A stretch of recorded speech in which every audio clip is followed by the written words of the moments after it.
Pilgrim Life, and I am going to show you a recipe from the blog. We are making Instant Pot Creamy Tomato Soup. Now this is a really popular recipe. I have my lovely assistant Molly here with me. She's going to be helping me to cook. But as I was saying, this is a really popular recipe. It is super easy to make. We're just going to jump right in and I'm going to walk you through the process step by step. So the first thing that you're going to do is you're going to turn your Instant Pot on to saute. So I have an Instant Pot Ultra, which is why it has this fancy blue digital screen here. But it's the same process if you have a Duo or a different type of Instant Pot. You're going to want to turn it on to saute and let it heat up. Now, the first thing that you're going to do is you're going to saute some onions. Now, this is a little bit more work, but really it's worth it because when you saute those onions, they're going to start to soften, they're going to start to brown, and it's going to build flavor. So don't skip that step. My suggestion would be to turn on your Instant Pot and then saute your onions, chop your onions while your Instant Pot is heating, and then while your onions are browning, you can do the remainder of the prep work. So I'm going to add in a tablespoon of ghee. You can use butter or ghee for this.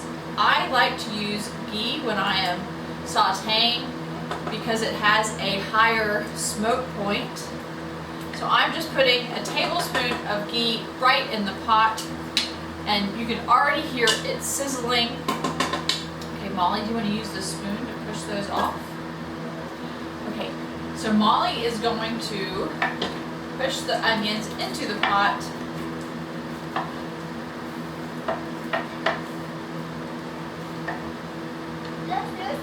Keep going. Yeah, that's okay. Let me see. I'm going to get these last little bits of onion.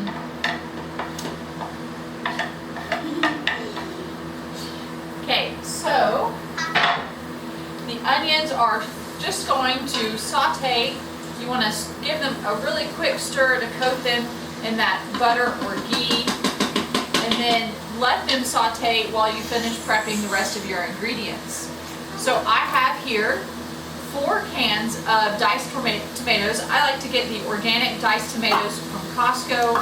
I always like having them on hand because they are so versatile. So I'm using them today for tomato soup. I'm just going to quickly open all of these. I will tell you when you can add them in. Okay, don't do them yet. Careful on the lids.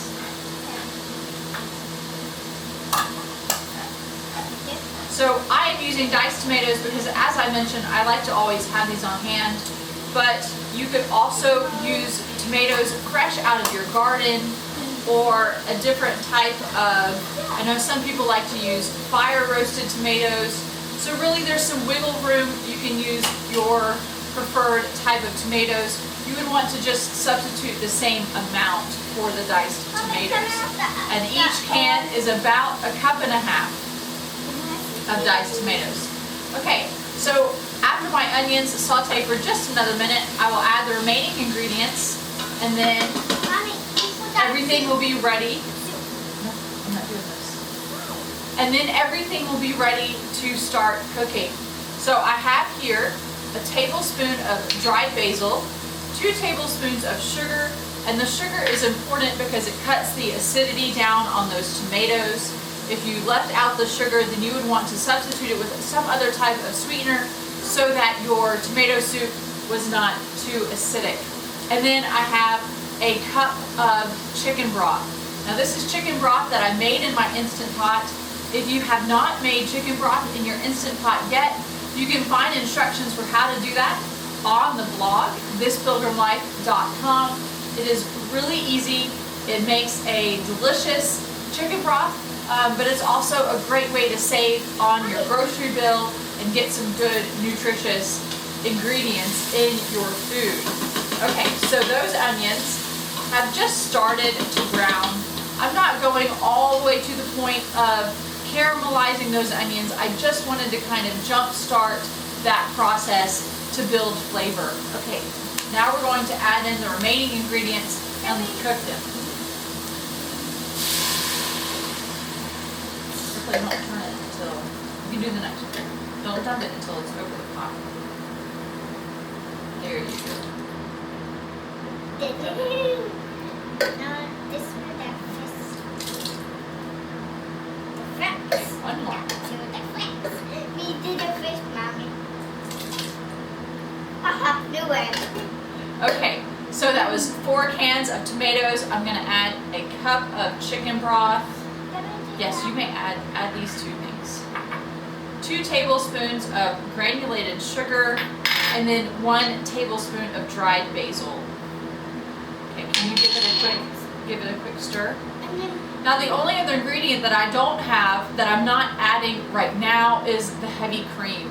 And that is because you don't want to cook cream under pressure or milk, it can curdle. So the heavy cream we will add at the very end, just before we're ready to serve the soup. So this is now ready to be cooked. I'm going to set the time for 7 minutes. Yes. So we're going to put the lid on and set this time for 7 minutes on high pressure. So on my Ultra, I'm going to hit cancel and then go back up to pressure cook and set the time for 7 minutes. Now, an important thing to always remember when you are cooking with the Instant Pot is you have to factor in the time. You have to factor in the time that it's going to take to come to pressure. Now, I just added over 4 cups of liquid ingredients to the pressure cooker, so it's going to take a little time to come to pressure. But then it's going to cook for 7 minutes. I will quick release the pressure after that, and then simply blend the soup, add the cream, and it will be ready to go. So during this time, of course, you could go wash dishes. If you wanted to make some grilled cheese sandwiches, which is what we're going to be doing today, then you could use that time for that. You could just go sit on the couch, whatever you want, but just know that you will have to factor in the time for it to come to pressure, which is going to be between 10 to 15 minutes. Well, the soup has cooked for 7 minutes on high pressure. As I expected, it took about 15 minutes to come to pressure, and now I'm ready to quick release the pressure. So all that means is that you are going to either turn the valve if you have a duo, or you are going to push the button and let the steam out until your pin drops and you can take the lid off. So that's what I'm going to do right now. Well, my pressure is now released, which means that I'm ready to finish the soup. So I'm going to carefully take off the lid and set that to the side. Now at this point, all that I need to do is blend the soup. So if you have an immersion blender, that is a quick and easy way to do it, or you can blend it in a blender. Just be careful because of course the soup is very hot. So an immersion blender is also a really great way to get your kids involved. So I'm going to ask my daughter here to help me with this part, and all that you do, of course, is just make sure you keep your blade down in the liquid to avoid any kind of splashing or spraying. Okay, Molly, are you ready to help? Push the button again.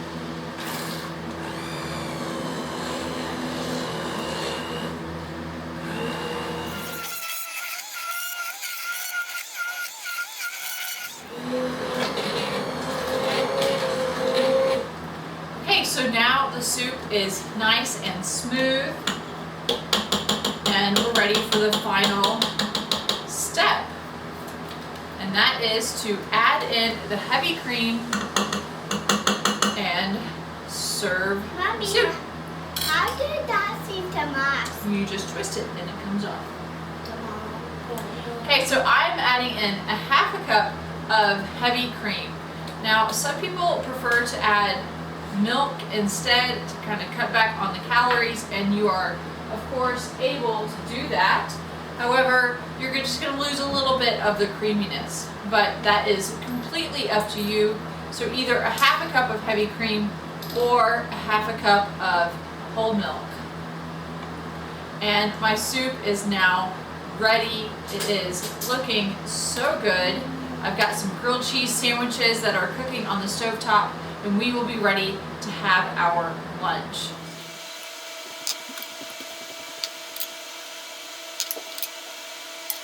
You can find this recipe, a printable copy, at thispilgrimlife.com. You can also find lots more Instant Pot recipes. And if you have enjoyed this video and you would like to see more Instant Pot and other cooking videos, then click like and click subscribe so that you will see more videos as they come out.